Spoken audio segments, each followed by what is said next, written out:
There's a very, very big lack of discipline from this team yesterday, right? And it's always going to start at the top. It's always going to be, something we talk about with the head coach, first-time head coach, and all of that. But also in the National Football League, man, you gotta police yourself a little bit as well. Like, those are penalties you just can't have, and it's so frustrating to watch Demario Davis go out there and continue to give you everything he's got, continue to play well.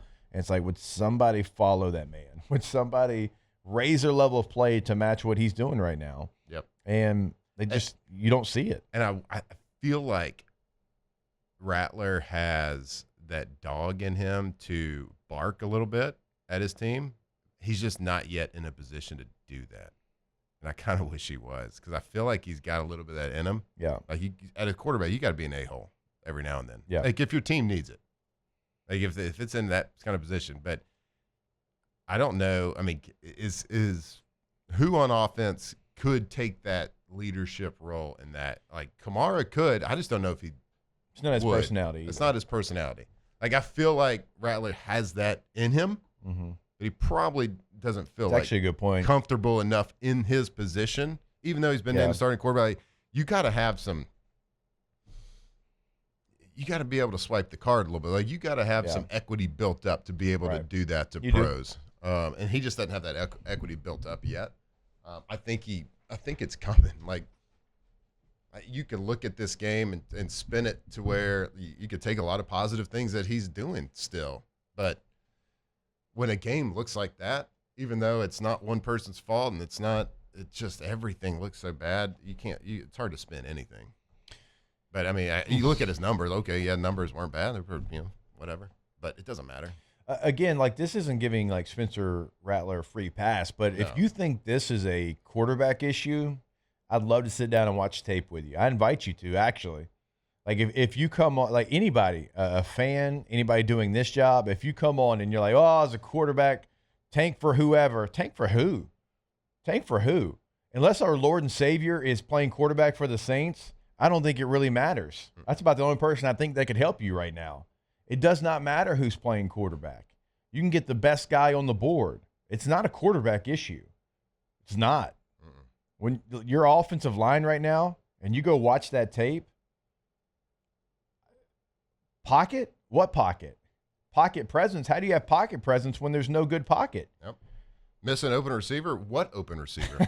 I mean, it's who you throwing it to? Who's Tom Brady throwing that ball to if he's playing back there? Who's Drew Brees throwing the ball to? No idea. And to Matt's point, it's a good one I hadn't even really thought about. Like, who's getting on him right now? Like, you look at the dynamic of the offense, and like, that's just like, it's not AK's personality. He's more of a lead by example. Certainly no receiver right now, not one. It's not Dewan Johnson at tight end, I can tell you that. Your left tackle's a rookie. Your right tackle's a second-year player. Your left guard's a revolving door, and your right guard's one of the worst players in the NFL. Mm-hmm. Who's going to be the voice? Like, because also, like, age is not the only thing that matters when that voice talks. You have to have respect for that voice, and you got to be like, this voice is out. Like, Demario Davis talks, we're all listening on the defensive side of the football. Yep. You would think so. Yep. Like, Cam offensively, Cam Jordan, same way. There's nobody on that offense besides Kamara that's got notches in his belt. Not one. And you got to have notches in your belt to be able to do that. Now, at some point, it does, no matter if you do, no matter if you're young or have the lack of experience or the notches on you. Like, Rattler's got 7 starts now, 0-7. But at least he's got the starts. He is the one that has to start barking a little bit. Has to. Yeah. I mean, you can't rely on the defense to do it, because that just is going to – it's just – that's not how football families work. Like, the defense can't push the offense. Yeah. Offense can't push the defense. So somebody's got to pick it up. But, again, it is a offensive team problem. It is not a one-person problem. I also don't love kicking field goals when you're down by a bazillion. Yeah. And I don't know if that's the that does nothing for you. Any of the offensive coach's personality to be that guy either. That's fair. So I don't know. We'll see. It's got to be. I mean, Spencer has to be the one, now that we're talking through this a little bit, to be an a-hole because you need it. Yeah, and you're not – I mean, look, we're not talking about being a bad teammate. We're talking about the opposite. I think everybody gets – I think people have seen it. They've seen Tom Brady yelling at people on the sideline. Oh, my In gosh. a good way, in a positive way. I mean, look, you've been a part of it. I mean, Phillip Rivers would walk down the sideline and just bark at us if we weren't doing our job. But it's the you got to do it in the times that's not seen. Right. It starts on Monday, and on Tuesday, and on Wednesday, and on Thursday, Saturday walkthroughs. Like, you can't accept anything less than perfection when it comes to walkthroughs, when it comes to execution and practice. If your team jumps off sides or lineups in the wrong formation in a practice, as a coach, you got to say, I'll be damn sure that that's never going to happen again, because this is what's going to happen to you if you do it in practice.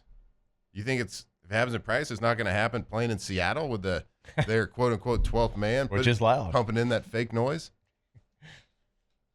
And let's go ahead and give Sam Darnold some flowers. Oh, the Jets, just a terrible organization, and the Panthers. The Jets oh are my just God, awful. Whoa. Panthers won yesterday. They did. True dat. I'm Panthers just won saying. Yesterday. Darnold, the Vikings back, decide the Vikings probably maybe worst decision of the entire NFL this past season. Although the Vikings did. They did. They looked great. I know what you're saying. The Jets is oof. And if we're not careful, and I mean this, I swear to God, I mean this. If we're not careful, the Saints will become the Jets. There's a lot of people listening right now that remember the Aints days. I certainly do. I remember listening to the radio, and I'm like, hey, Mom and Dad, why is Hokie so sad? Why is his voice like that? Oh, son, it's because the Saints haven't won a game since Jesus was a boy. Oh, okay, cool. And they were the laughing stock of the NFL. And then you became the most consistent franchise in the NFL as far as, the regular season and division titles and where you were. And like, you were the talk of the town. You were a top 3 organization. You're flirting with getting to the Jets territory, where it's just like every year you field a team, you have a stadium, you got uniforms and everything, but you're basically just an exhibition game for everybody else. It's about you're close to that. You could stop it. You could. It can be stopped. I mean, it's not like a no turning back situation. But you can have stupid mistakes. You can't beat yourself. You can't have a blocked punt and a punt return for a touchdown in the first quarter. No. Can't have 11 penalties. Clean up the BS. Give your people a chance. The percentages, like when you have a special teams touchdown or a pick six or something like that, it's like 78% of the time the team that has one of those wins the game. 78% of the time. Yep. So when you have 2 of those kind of situations and you pair them with double-digit penalties and you pair it with this roster, you're never winning that game. Never. Never. And I don't think anybody was fooled to the fact that Saints were going to be like a really strong team this year. Right, but the first 2 weeks, at least you gave yourself a chance. But stay in, compete to where, the big thing that needs to come out of the season is the evaluation of your young guys, evaluation of your quarterback. What direction are we going at that? That game yesterday, you can't evaluate a quarterback. You can't realistically evaluate people based on games like that. You get nothing from it. And also, right before the season, you cut your best special teams player. Just to add insult there. So, not a lot of good. Not a lot of good. Did you see that touchdown pass, though? I did. Hey, touchdown, NFL. I did. Be careful, Saints, because right now you're trending in a direction to be the Jets. They did have an NFL touchdown yesterday.